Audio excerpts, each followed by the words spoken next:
Donna, and you're watching Tricky Kid Television with Roy Turner. Down again, and it doesn't matter what it is.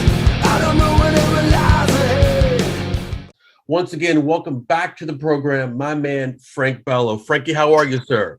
Thank you, my friend. I'm well. I'm okay. I'm in my basement, like everybody else in the world, and doing my thing, promoting this book. I've never, just so you know, and you know me, I've never done this before, so I'm all new to it. It's kind of like a record, but it's not like promoting a record, but it's kind of like strips you down, kind of raw. So I'm finding my way about it. Talk to me about who in your family has read this book so far and what the feedback has been. Great question, and I'll tell you this.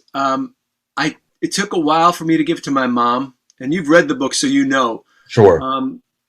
This is a story about abandonment, family, picking yourself up, brushing yourself off after really a lot of stuff going on in your life. There's a lot of things, we'll talk about it, I'm sure.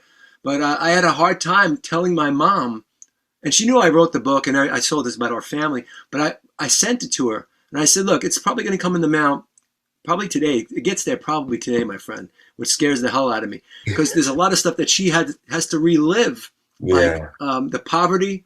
I mean, my mom, after my dad took off, 5 kids were on her. You know, we went on welfare. We lost the house, right? It was all on her. She didn't drive. She was a housewife. In those days, the mom stood home, right? And dad went out to make a living. All of a sudden, when he took off, there was nothing, dude. And, then the notices started coming in the mail. I saw those pink notices. I still remember in my head. The notices like, they're going to take your house away. Inevitably, they did. And so the welfare, there was no money. And I remember vividly, and I told her about this, and it really still bothers me. If all this therapy, I remember there was one box, and this is in the book, one box of rice-a-roni. You read this in the cupboard, and really for 5 kids. And that I know it sounds like an extreme story, but that's the God's honest truth. I still remember her cooking and crying while she was cooking it because 5 kids around her. And look, it wasn't going to be enough. It just wasn't. It wasn't enough for that day. That was the moment I decided I will never let this happen to my family, ever. If I bring a child into this world, which I have a 15-year-old son, this book's for him.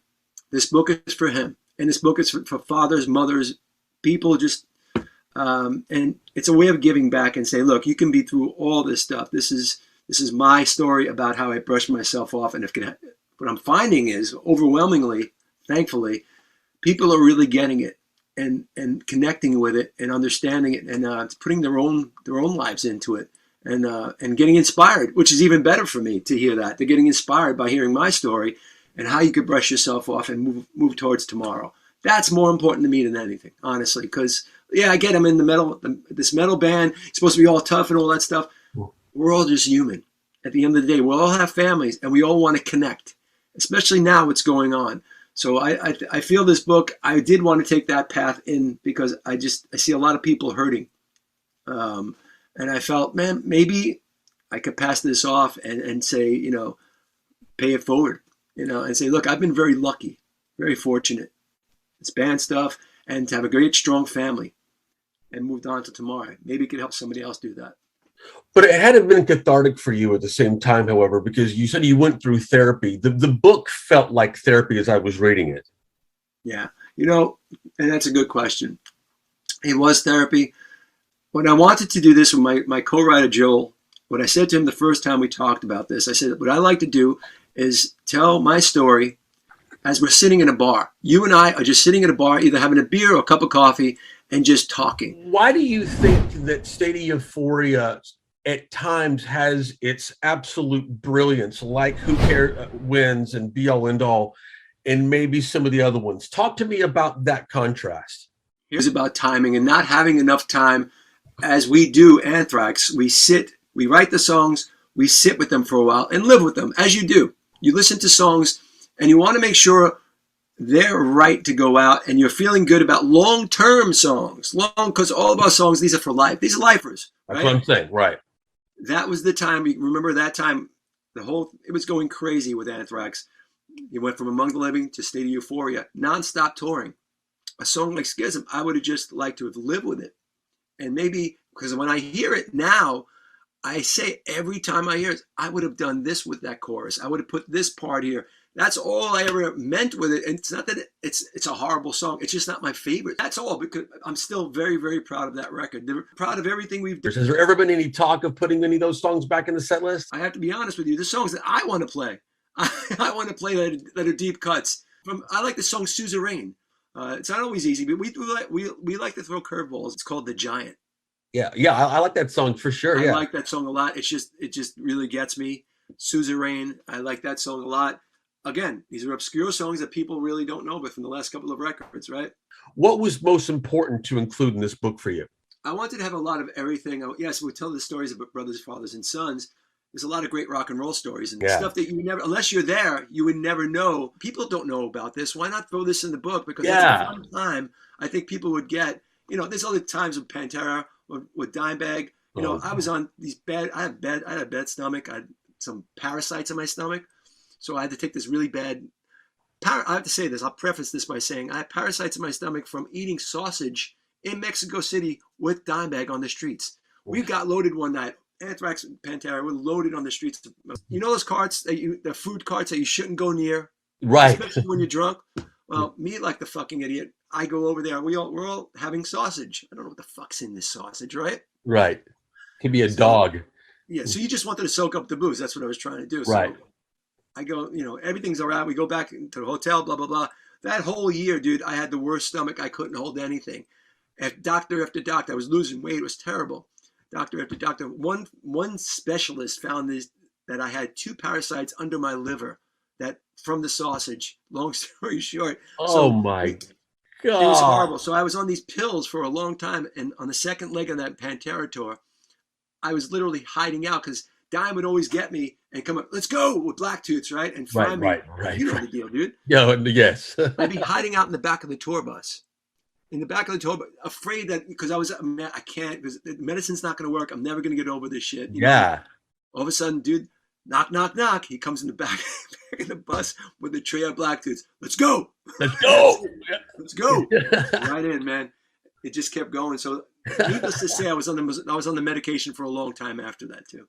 I can still hear him saying that to me personally. Like he never, he always had names for people. He never called me Roy. He always called me Van Halen. He'd go, Van Halen, let's go. Like, and I'm like, I'm not the world's biggest drinker. And I'm like, oh my God, and Vinny would do the same thing. You were out at Vinny's house in Vegas, weren't you? Where he had the house with the different colored rooms and shit. Of course, yes. My goodness, great. Maybe a drunken night in that place too. Dangerous place, but the best times of our lives. And No, I say totally. that in the book. These are the best times of our lives. Like that will never be recreated. Rest their souls. There will never be a Diamond Vinny on this earth again. No. I believe there were 2 angels that were given to us to live the rock and roll lifestyle, and I love them forever. Vince and I have had, rest his soul, we've had a lot of great conversations about losing brothers. Yeah. He lost Dime, I lost my brother, and we connected on that. We've had some really beautiful conversations just between us both that are private, but it made me understand and leveled me out a little bit too. Because I mean, you still carry this thing, this thing is still never here. get over that, yeah. And through our conversations, he really helped me with it too, because he had a good way of thinking about it. The situation that went down with Dime. What was the first conversation that you and Vinny had? But I want you to know, I've been where you are. And that's what I said to him. That's like literally what I said to him. I say, I don't know what to say right now to make you feel better, but I want to let you know that I've been there. And if you want to talk at any second of the day, any time of the day, wherever I am, I'm here. That's all I want them to know, because there's no words you can say that's going to make anything feel better, because you're just looking, you don't understand what happened. Number one, because nothing makes sense. Right. And then you just, say, what the fuck? And how do I think about this? How do I make this sane? How do I get clarity here? Because you don't have clarity. That's the truth. And I think our conversations together, Vinny and I, it gave us a little clarity, because number one, we weren't alone.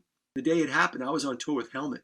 During the show that night, we had to play. And Paige Hamilton, singer of Helmet, he stopped the show and we did a cheers to Dime, and we were just bawling on the stage, bawling. Everybody in the crowd, because some of them didn't know.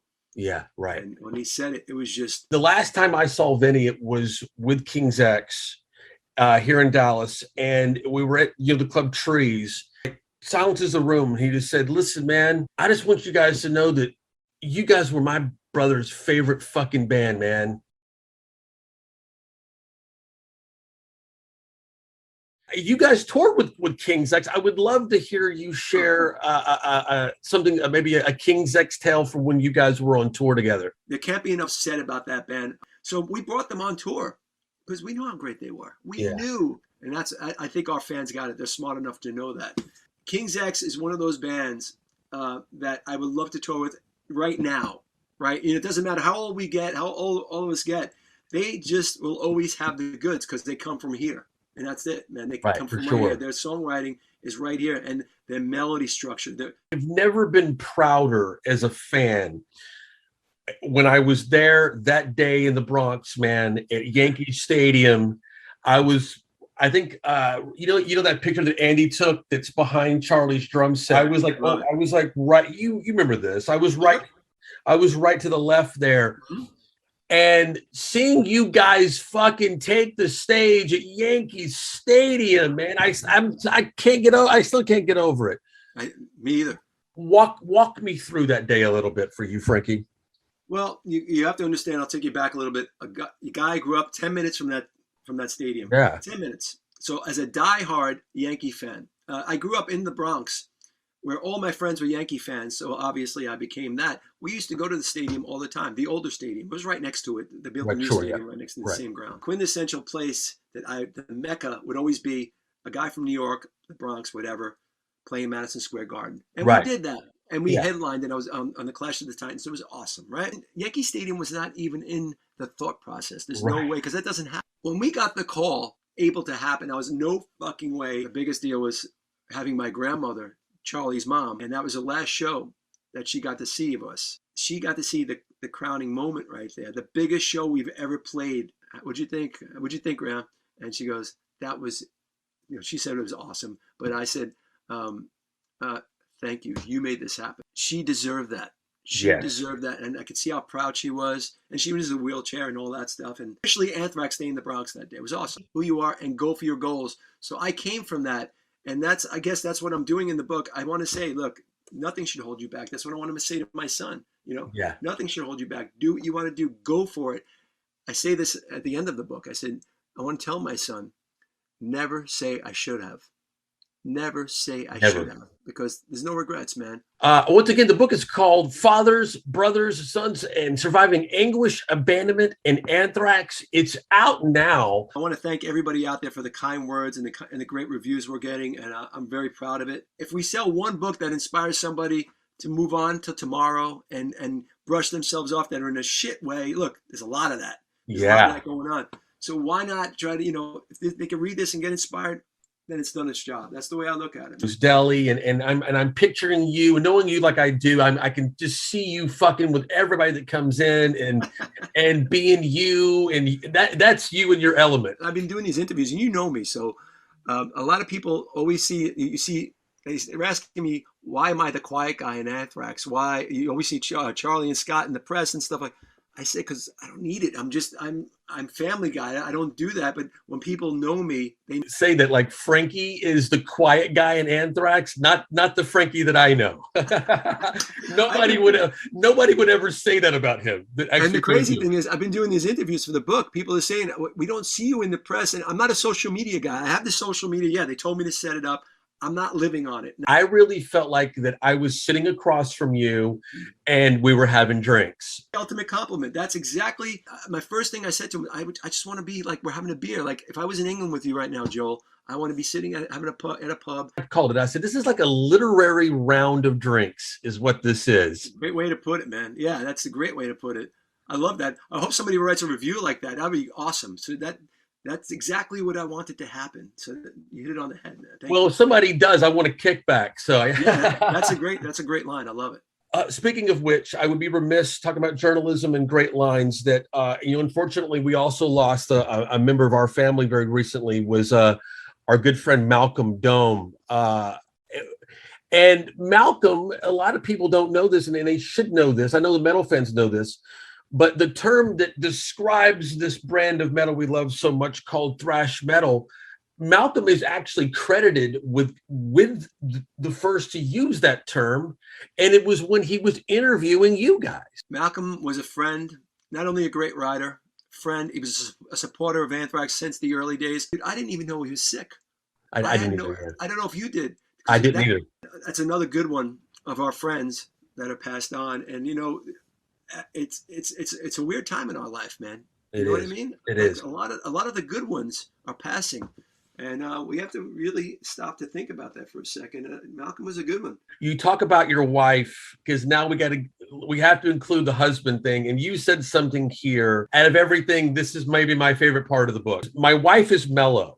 She's thoughtful. She takes her time with things, which I don't do enough of. And it makes me think. And she's taught me a lot about life over the years. Mellow though Teresa is, she'll call it like it is if I need it. She's the most docile person, but she'll absolutely pull the reins in when I need it. And I love that about her. And it goes, so what do I bring to the marriage? Well, I guess I'm a fun guy. I want to make people feel good. And I think I have a nice way of doing that. I want you to know, Frankie, that I read that I read it to you and to our listeners. I read that out loud to my wife.